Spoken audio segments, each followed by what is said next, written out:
Olá, eu sou a psicóloga Cleonaide e eu quero hoje oferecer para você uma reflexão no segundo capítulo do livro A Conquista da Felicidade.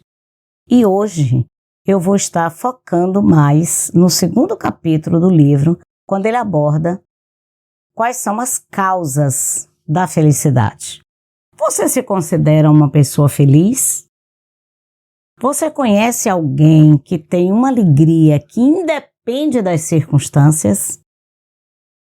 Uma das primeiras características apresentada no livro como um motivo que conduz à felicidade é ter um comportamento de entusiasmo.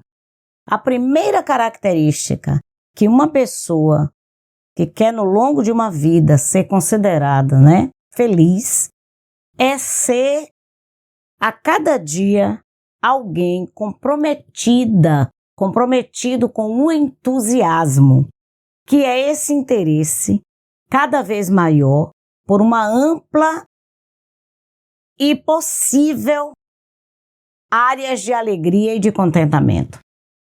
O autor coloca que quanto mais você é capaz de amar e de gostar de muitas coisas, maior é a possibilidade de você encontrar entusiasmo pela vida.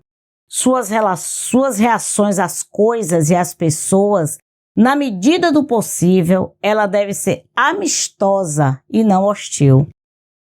Uma atitude diante da vida, diante das pessoas, com mais generosidade, com mais bondade, com um tom de maior leveza, acompanha pessoas altruístas, pessoas com um entusiasmo cada vez maior.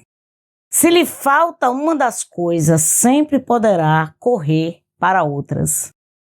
Então, toda pessoa precisa ter entusiasmo não só para o trabalho, não só para contemplar a natureza, não só para artes, não só para música. Então, cada pessoa ela precisa encontrar qual é o seu ponto em que você pode ser restabelecida ou restabelecido nas suas emoções. O entusiasmo é um fator importantíssimo que é facilmente encontrada em pessoas felizes. Quem não sabe para onde vai, qual é a sua missão pessoal, como vai botar alegria e entusiasmo na vida? E é por isso que o autoconhecimento é um fator importantíssimo. É uma ferramenta para a felicidade. Entusiasmo, que é um traço universal em toda parte, em todas as nações. A presença do entusiasmo na vida de uma pessoa é uma marca importante. Tem gente que só consegue se entusiasmar diante de comida, muita comida. Pessoas, quando sentam-se para comer, a alegria fica completa. Mas a alegria, o entusiasmo, não pode estar só na comida. É preciso ter outras coisas que enchem a sua vida de alegria. Qual é, na verdade, a sua fonte de entusiasmo? Qual é o foco que você põe a sua existência para que você seja renovado na alegria? É num time de futebol? Você se sente feliz com a leitura de um belo livro, contemplando a natureza? Você se sente entusiasmado na presença de amigos? Toda pessoa ela precisa ter várias fontes de refrigério para a alma. Afinal, qual é o seu hobby? É a culinária? Você sente prazer de estar preparando pratos maravilhosos para servir a outras pessoas e estar num ambiente de alegria, onde você está comprometida em fazer novas receitas? Se você não sabe onde encontrar o seu entusiasmo e a sua alegria, vai sempre ficar em dívida, porque o entusiasmo é algo individual, de uma busca individual. A segunda coisa que é um elemento fortíssimo para a felicidade são os afetos. É muito importante gostar de pessoas, porque a relação afetiva ela funciona como um remédio para a alma. A pessoa que se propõe a comprar afeto com atos está caminhando muito mais para a ingratidão e a infelicidade. Mas se o comportamento afetivo que gera essa admiração faz com que as ações sejam descomprometidas de você ter uma recompensa, então só o ato de você fazer já enche o seu coração de alegria, de paz e de satisfação. O terceiro grande elemento que conduz à felicidade, que leva uma pessoa a ser feliz ou é encontrado em gente feliz, é sentir-se e se perceber autêntico. Quanto mais você se aproxima de um projeto de vida com sinceridade, vivendo de maneira autêntica, mais facilmente você vai viver de maneira coerente com aquilo que você pensa e com aquilo que você sente.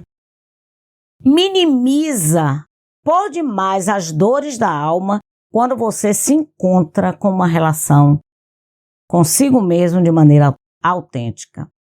O medo de relacionar-se, ela precisa ser rompido, porque o afeto, gostar de pessoas, é um elemento importante para a alma. Há quem diga assim: eu já desisti, eu não quero estar em sociedade, eu não quero conviver com ninguém, eu não quero ter amizade. Mas a dor da solidão, ela pode ser muito maior do que a dor dos afetos, ou de algum rompimento, ou de crises na relação. Então o autor coloca o afeto autêntico que promove a abertura para a retribuição. É exatamente uma postura de estar para o outro, que desperta a atenção de outras pessoas para estar com você.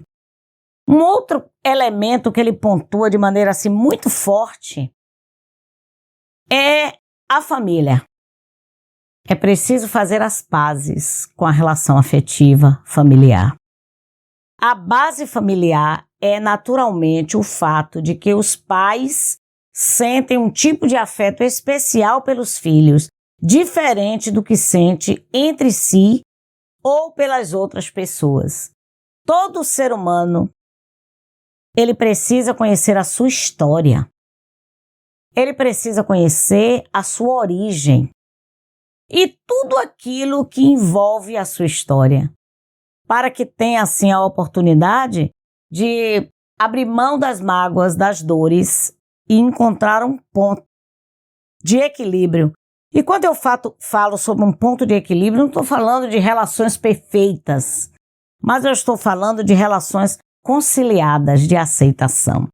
É certo que alguns pais, eles têm pouca ou nenhum afeto, paterno ou materno.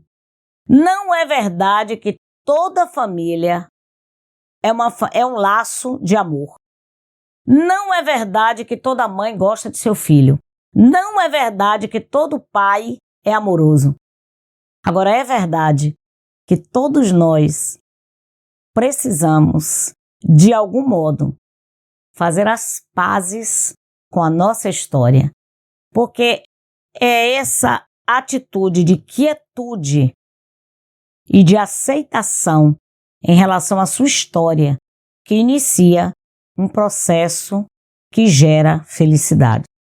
O autor também pontua: uma pessoa gosta de seus amigos por causa dos méritos destes. Pode ser que a pessoa goste de você por causa dos seus méritos, mas o sentimento, ele deve ser desprovido desse nível de recompensa. Então, amar está muito mais relacionado com a sua atitude em relação aos outros do que a atitude dos outros em relação a você. Bem, gostar de ser amado por seus encantos. Todo ser humano, ele gosta de ser amado pelo que ele é, pela sua essência. E nós caminhamos pela vida tentando resolver essa pendência, que é a pendência afetiva emocional. Se os méritos e o encontro diminuírem, os amigos e as pessoas amadas podem também desaparecer. Se uma relação ela depende dos seus méritos, no momento em que você não consegue entregar aquilo de que o outro precisa, pode sim vir a encerrar um ciclo. Mas o fato é que nós não devemos desistir de relações afetivas, porque é um elemento que conduz à felicidade. Mas é preciso, nos momentos de desgraça, que mais podemos confiar nos nossos pais. Isso é um imaginário coletivo que habita em todos nós. Pode faltar qualquer coisa, mas eu tenho alguém, eu tenho pessoas da minha família que podem me acolher. Bem, o caminho da felicidade está muito mais voltado para o que você pode oferecer para os outros do que a sua expectativa de receber dos outros. Então, é essa capacidade de se auto-refazer, de cuidar de si mesma, mas ao mesmo tempo acreditar nas relações afetivas que conduz uma pessoa a uma vida mais autêntica e mais feliz. Trabalho é considerado, no livro A Conquista da Felicidade, como um elemento importantíssimo para o equilíbrio. O trabalho, ele é um exercício de habilidades, proporciona satisfação e ocupa também muitas horas do nosso dia, de maneira criativa. Aí talvez você diga, mas eu não gosto do meu trabalho, mas eu não gosto do que eu faço. Você pode trabalhar no que você não gosta. Agora, continuar trabalhando naquilo que você não gosta tem a ver com a sua opção. Porque na jornada da vida, eu posso fazer por um tempo aquilo que eu não gosto, mas eu preciso me preparar, me organizar para dar o grande salto de qualidade, para estar fazendo aquilo que eu me sinto vocacionada para fazer. Então, o trabalho, ele não é apenas o lugar onde você vai ganhar dinheiro, status, reputação.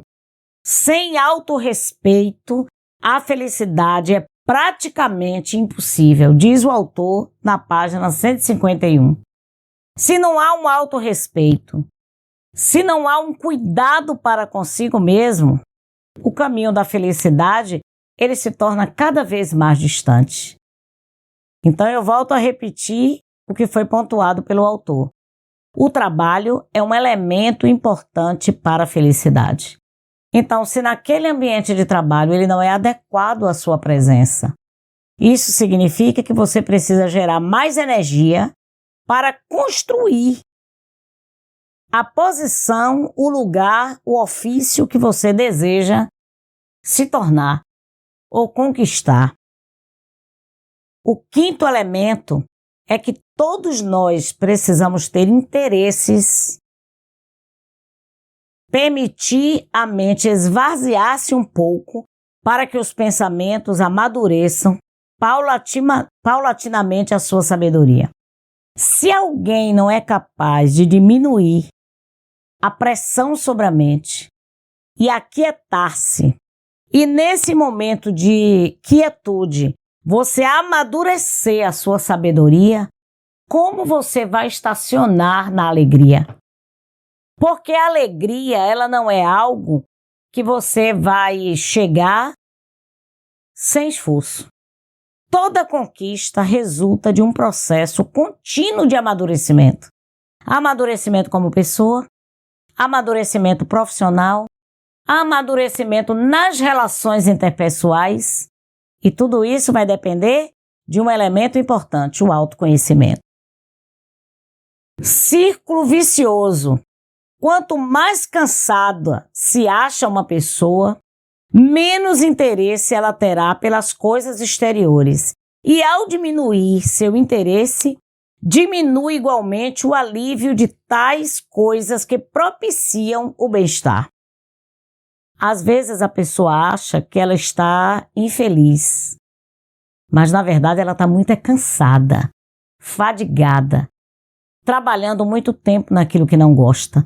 E é por isso que o autor diz que há uma possibilidade de você viver um círculo vicioso, onde você está o tempo todo em círculo, fazendo todas as coisas que você não gosta, vivendo sentimentos contrários à sua vocação, ao seu desejo, e assim não construindo um patrimônio afetivo, espiritual, acadêmico, relacional, de modo a amadurecer e construir um sentimento contínuo de felicidade.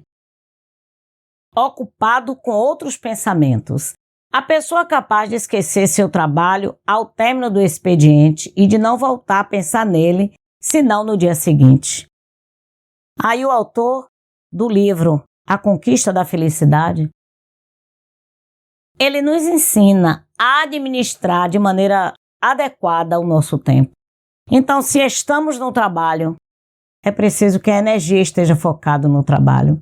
Mas ao sair do trabalho, é preciso deixar o trabalho no lugar do trabalho. Então, se você vai para casa, você precisa viver relações afetivas, um momento de ócio, um momento de descanso, para que a felicidade lhe habite. Toda pessoa cansada, toda pessoa concentrada demais no trabalho, ela não tem tempo para ser feliz. Exemplo, distrair a mente. Isso leva à felicidade. Quais são as coisas? Qual é o hobby que você tem que distrai a sua mente? Tem gente que é o futebol, tem outros que é um teatro, tem outros que gostam de jogar xadrez, fazer leituras, ouvir música. Distrair a mente é uma responsabilidade sua. Toda pessoa que reserva um tempo para estar com prazer, ela se restabelece para viver o resto da semana. Não se deixe dominar pelos sofrimentos. A dor é inevitável e natural, mas devemos nos esforçar ao máximo para reduzi-la.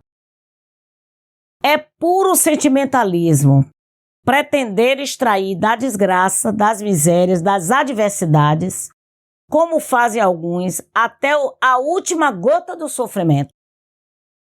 Então, as tribulações, as angústias e toda forma de sofrimento é comum no ser humano, na trajetória da vida, você possuir.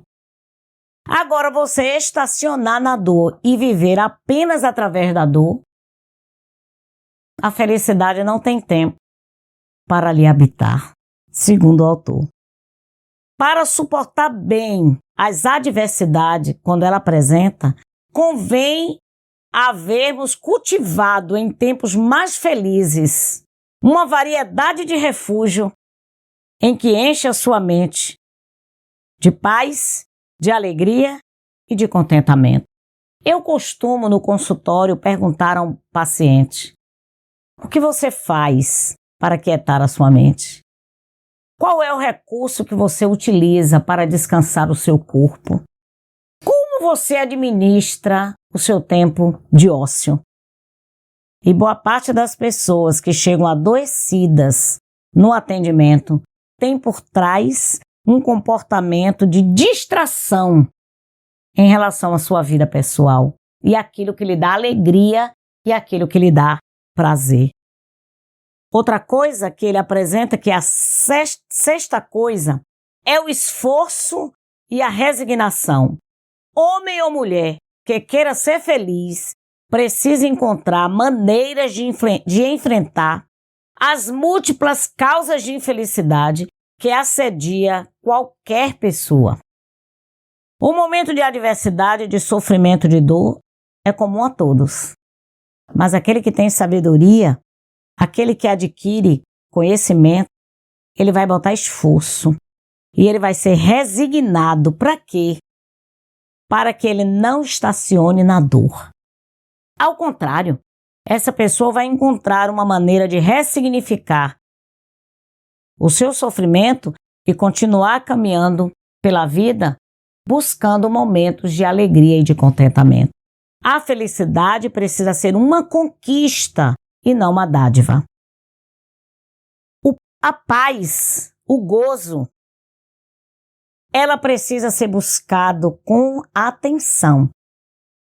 Porque o sentimento de paz e de felicidade, você não pode adquirir gratuitamente sem nenhum esforço.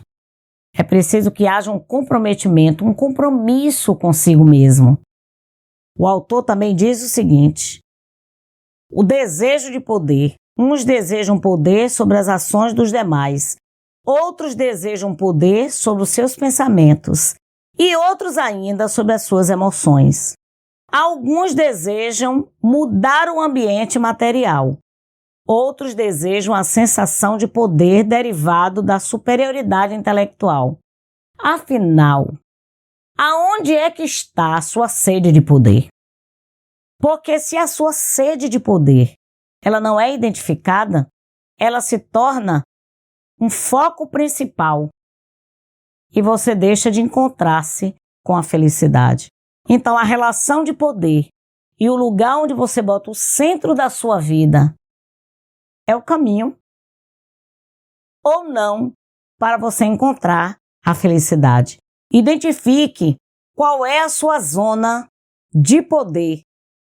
O que é que você tem buscado na sua vida para que você possa alinhar de modo a ter tempo para cuidar de si mesma.